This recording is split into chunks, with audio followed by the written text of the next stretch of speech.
VIP party जितने भी गठबंधन में हम सीट लड़ेंगे उसमें आधे से ज्यादा सीट हम अति पिछड़ा और एससी भाई को हम चुनाव लड़ाने का काम करेंगे। और हर एक नागरिक को एक वोटर बनने का उसको 25,000 रुपया कम से कम आप दीजिए, तब हम मानेंगे कि आप सही है।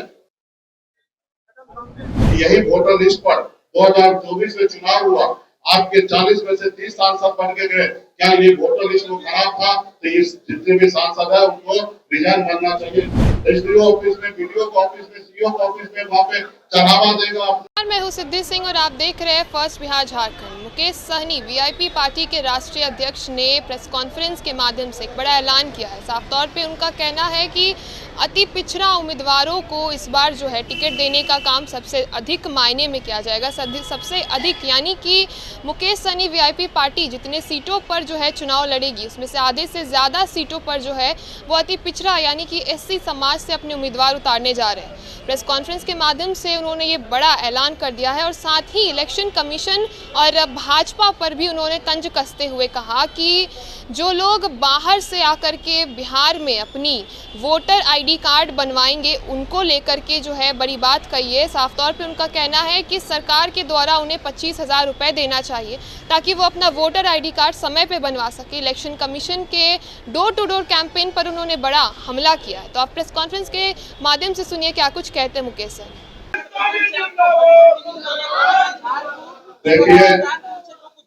देखिए, महागठबंधन किसी एक दल का नहीं है। महागठबंधन 6 दल है, सभी का दल है और हम सब पार्टी मजबूती से पूरे बिहार में हम लोग 243 जगह काम कर रहे हैं। जहाँ पे योग्य उम्मीदवार होंगे, अच्छे उम्मीदवार होंगे जो जनता का सेवा करेंगे, हम लोग महागठबंधन के साथ ही पूरे बिहार में हम 243 जगह एक ही लिस्ट से पूरे बिहार में प्रत्याशी का नाम का घोषणा होगा। अभी तो पार्टी को मजबूती देने के लिए हम लोग काम करें। जिस तरीके से देश में तानाशाह उत्पन्न हो रहा है, हिटलर के जैसे फरमान लाया जा रहा है, इसके विरोध करने के लिए हम सभी सामाजिक न्याय वाले पिछड़ा, अति पिछड़ा, दलित भाई एकजुट हो रहे हैं और मजबूती से लड़ाई लड़ेंगे। आज देखिए किस तरीके से राजनीति को बाजारीकरण कर दिया गया, गरीब लोगों से राजनीति को दूर कर दिया गया। आप देखिए आपके बीच में अभी किस तरीके से चुनाव आयोग का घोषणा हुआ। आज जनता, बाबा साहब भीमराव अम्बेडकर ने संविधान में जनता को मालिक बनाया गया कि मालिक तुम हो, तुम्हारे चाहे वो गरीब का बेटा हो या रतन टाटा का बेटा हो, सबका वोट का समान एक हिस्सा दिया गया। आज वोट गिराने का समय आया। आज हमको राज्य में मुख्यमंत्री चुनने का जनता को मौका आया। आज जनता को बताया जा रहा है कि अपने आप को तुम साबित करो कि तुम हिंदुस्तान का नागरिक हो कि नहीं हो, और वो भी मात्र 25 दिनों में, इतने कम समय में इस तरीके से कर रहा। तो ये कहीं ना कहीं चुनाव आयोग भी किसी के प्रभाव में आके ये सब काम कर रहे हैं और ये लोकतंत्र के लिए अच्छा नहीं है। तो इसलिए मैं कहना चाहूंगा मोदी जी को कि देश को इतना खराब मत कीजिए। अटल बिहारी वाजपेयी जी का लाइन था, लोग आएंगे जाएंगे, देश हमारा हमेशा खड़ा रहना चाहिए। जो परंपरा हमारे पूर्वज ने कायम किया उस परंपरा को रहने दीजिए। आप इसको बाजारीकरण नहीं कीजिए। आज बताइए जनता मालिक है और आप इस तरीके से कर रहे हैं। तो ये बताइए कि यही वोटर लिस्ट पर 2024 में चुनाव हुआ, आपके 40 में से 30 सांसद बन के गए। क्या ये वोटर लिस्ट में खराब था? तो ये जितने भी सांसद है उनको रिजाइन बनना चाहिए, इस्तीफा देना चाहिए और यहाँ पे फिर से चुनाव करने की आवश्यकता होना चाहिए। वहाँ ये अगर समीक्षा करने की बात है तो लोकसभा चुनाव के बाद आपके पास पर्याप्त समय था। 1 साल आप तो कहाँ थे, कहाँ सोए थे? 1 साल समय रहता और आप करते। आज बताइए कोई दिल्ली में है, कोई मद्रास में, कोई चेन्नई में, कोई बॉम्बे में, कोई दिल्ली में, वो अपना काम धंधा छोड़कर क्या बिहार में अपना वोटर लिस्ट बनाने के लिए आएंगे? नहीं आएंगे। अगर आप लाना चाहते हैं तो आप हर एक नागरिक को एक वोटर बनने का उसको 25,000 रुपया कम से कम आप दीजिए, तब हम मानेंगे कि आप सही है। आज कोई अपना नुकसान करके यहाँ पाएंगे तो ऐसा नहीं कीजिएगा। लेकिन आप उनको कहिएगा कि अपने आप को साबित कीजिए शॉर्ट टाइम में। इसमें रखा क्या है? चुनाव जीतने दीजिए, विधानसभा चुनाव, उसके बाद समीक्षा कीजिएगा। ये मैं कोई ये नहीं कह रहा हूँ कि गलत काम कीजिएगा, लेकिन एक समय दीजिएगा। आप 25 दिन अपना काम धंधा छोड़ते, बिहार के 8 करोड़ जनता लाइन में लग जाएगा। एसडीओ ऑफिस में, बीडीओ ऑफिस में, सीओ ऑफिस में, वहाँ पे चढ़ावा देगा, अपना सारा डॉक्यूमेंट को इकट्ठा करेगा, अपलोड करेगा। अब बताइए यही काम रह गया जनता को? चुनाव के समय में सरकार अच्छा काम किए कि बुरा काम किए, वो निर्णय लेकर सरकार को रखना है कि हटाना है, ये जनता मालिक है। जनता को जो काम करना है उससे आप उनको डाइवर्ट करके आप इस तरीके से काम कर रहे हैं। तो ये हिटलर का काम है, ये लोकतंत्र खत्म करने की साजिश है। तो इसको हम लोग बर्दाश्त नहीं करेंगे पूरे बिहार में जनता के साथ न्याय इंसाफी होगा, उसके लिए मजबूती से जनता के साथ हम लोग खड़ा होंगे और जनता मालिक है। ये जो तानाशाह जो हिटलर लोग है उसको हम लोग आने वाले समय में बताने का काम करेंगे। एनडीए अपनी मजबूती दिखा रही है, जदयू में मोदी जी का तस्वीर लगा और कल रक्षा मंत्री बिहार दौरे पे आ रहे हैं। ठीक है, चुनाव का समय है तो आएंगे ही, लेकिन चुनाव जीतने के बाद हम लोग को 22 स्तूप से ढूंढना पड़ता है कि राजनाथ सिंह है कहाँ। तो इसलिए बिहार की धरती है, लोग आए यहाँ पे लिट्टी चोखा खाए, दही चूड़ा खाए, अलग अलग पकवान खाए और यहाँ से चले गए। बिहार में भी बिहार के युवा जो है, बिहार के नागरिक जो है अभी किसी के झांसे में नहीं आएंगे। जो बिहार में से पहले चुनाव से पहले जो वादा किए थे वो मोदी जी को पूरा करना चाहिए। चलिए और किसी को चले हो गया। और आपके बारे में खास करके टुनटुन शाह जी के बारे में बताना चाहूंगा कि काफी संघर्षशील व्यक्ति है और 25 साल से लगातार निरंतर समाज सेवा में लगे हैं।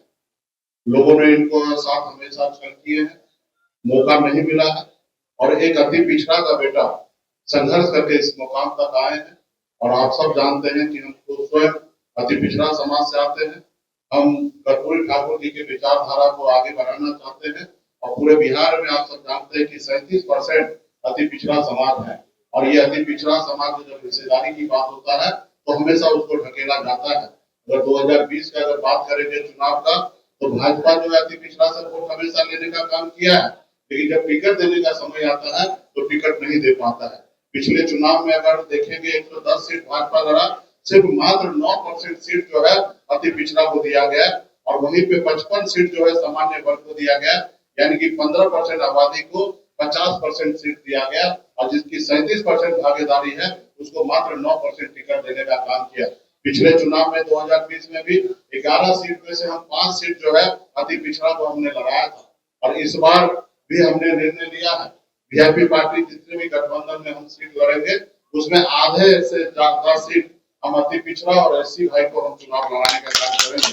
और इसी क्रम में हम पूरे बिहार में अति पिछड़ा समाज में मजबूत दमखम रखने वाला ऐसे व्यक्ति को ढूंढ रहे हैं जो वीआईपी पार्टी को मजबूत करे और हमारे जननायक कर्पूरी ठाकुर जी को विचारधारा कैसे आगे बढ़े इसके लिए हम लोग काम कर रहे हैं। और इसी में हमें अनंत कुमार उर्फ टुनटुन शाह जी मिले हैं और ये काफी संघर्षशील है। क्षेत्र में इनका बहुत बड़ा नाम है और इनके धर्मपत्नी पूर्व मेयर भी रह चुकी है 2017 से 22 तक, तो इनका काफी अनुभव रहा है समाज सेवा में और सबसे अधिक वोट से जीतने वाला भी है। तो पार्टी में आए हैं अति पिछड़ा के नाते मैं निश्चित तौर पे जो इनके साथ नाइंसाफी हुआ है आने वाला समय में हम लोग इंसाफ देने का काम करेंगे और हम चाहेंगे कि कर्पूरी ठाकुर जी को विचारधारा कैसे आगे बढ़े इसलिए पार्टी में रहकर ईमानदारी से काम करेंगे। हम सब मिलकर बिहार में एक नया बिहार और बेहतर बिहार बनाने का जो सपना देखते हैं, कल्पना करते हैं कि एक बिहारी दूसरे राज्य में जाकर मजदूरी न करे, वो आने वाला समय में संभव होगा जब सभी जाति सभी धर्म के लोग को हिस्सेदारी जब मिलेगा। क्योंकि मैं भी खुद गरीब परिवार में जन्म लिया, 18 साल की उम्र में मुंबई जैसे शहर में मजदूरी करते थे। आज आपने देखा कि किस तरीके से हमारे टुनटुन शाह जी भावुक हुए कि इनके बचपन में इनके पिताजी का साया टूट गया और उसके बाद इन्होंने बचपन से ही संघर्ष करके और आज अच्छे मुकाम पे पहुंचे हैं। तो इनका संघर्ष ही है और इनको हम लोगों का संघर्ष को लोग हमेशा ये नहीं करते हैं, हम लोग हमेशा गुलाम बना के लोग रखते हैं। आज हम इतना संघर्ष करके बाद आए और अपने समाज के लिए काम कर रहे थे, लेकिन भाजपा ने क्या किया, हमारे विधायक को खरीद लिया, हमारे हमको मंत्रिमंडल से बाहर कर दिया जो सरकार हमने बनाया। वो नहीं चाहता कि बिहार में कोई अति पिछड़ा का बेटा सर उठा के और जिए। वो मानते हैं, वो चाहते हैं कि वर्षों से ये लोग गुलाम बन के हैं, हमारे पैरों तले दबे हैं, हमेशा दबा रहे। लेकिन अब अति पिछड़ा समाज जागरूक हो चुका है और आने वाला समय में अति पिछड़ा समाज बिहार में निर्णायक भूमिका में रहेंगे और मजबूती से हम लोग काम करने का निर्णय लिए हैं। और इसके लिए फिर से पुनः अनंत कुमार उर्फ टुनटुन शाह जी को और उनकी धर्मपत्नी सीमा शाह जी को मैं बहुत बहुत धन्यवाद बधाई देता हूँ कि आप वीआईपी परिवार में आए हैं और आपको निराश नहीं होना पड़ेगा और आने वाला समय में हम आपको आगे लेके चलने का काम करेंगे। तो बहुत बहुत धन्यवाद आप सभी किसी साथी को। तो आपने सुना किस प्रकार से जो है वो हमलावर होते हुए नजर आ रहे हैं और अभी जो है सीटों के मामले में अभी पूरा महागठबंधन की बैठक के बाद जो है काफ़ी चर्चाएं तेज हो गई। ऐसे में मुकेश सहनी ने अपने उम्मीदवारों के चयन को लेकर के बड़ा फैसला ले लिया है। उनका कहना था कि अति पिछड़ा समाज के लोगों को सबसे ज़्यादा सीट मिलने वाली है और अति पिछड़ा समाज के लोगों के लिए ये चुनाव और भी ज़्यादा खास हो जाएगा। तो आपने सुना क्या कुछ कहते हुए नजर आया मुकेश सहनी। ऐसे तमाम खबरों के लिए आप जुड़े रहिए हमसे और देखते रहिए first Bihar Jharkhand. Panorama group, जो सोचता है वो करता है। आपके अपने सपनों का आशियाना। ये लो मुंह मीठा करो, आज मैंने अपना जॉब छोड़ दिया। अब हम पूर्णिया वापस जाएंगे। जॉब छोड़ दिया है? मतलब ये घर कैसे चलेगा? हम करेंगे क्या? और माँ बाबूजी क्या बोलेंगे? इसलिए मैं एक और मिठाई का डब्बा लाया। अपने बिजनेस के लिए लोन अप्रूव हो गया। अरे लोन अप्रूव हो गया वो तो ठीक है, लेकिन पूर्णिया में हम रहेंगे कहाँ? अपना घर भी तो नहीं है वहाँ। इसलिए तो एक और मिठाई का डब्बा अलग से लाया हूँ। हमने पूर्णिया में घर ले लिया है, पूर्णिया के ई होम्स पैनोरमा में। पूर्णिया में पैनोरमा ग्रुप लेकर आए हैं ई होम्स पैनोरमा। बड़ा घर, आलीशान जिंदगी और अत्याधुनिक सुविधाओं के संग। अरे अरे, अब क्यों मुंह मीठा करवा रही हो? क्योंकि हम घर वापसी जो कर रहे हैं। घर वापसी की खुशी पूर्णिया में ई होम्स पैनोरमा के संग। ई Homes Panorama, luxurious lifestyle redefined.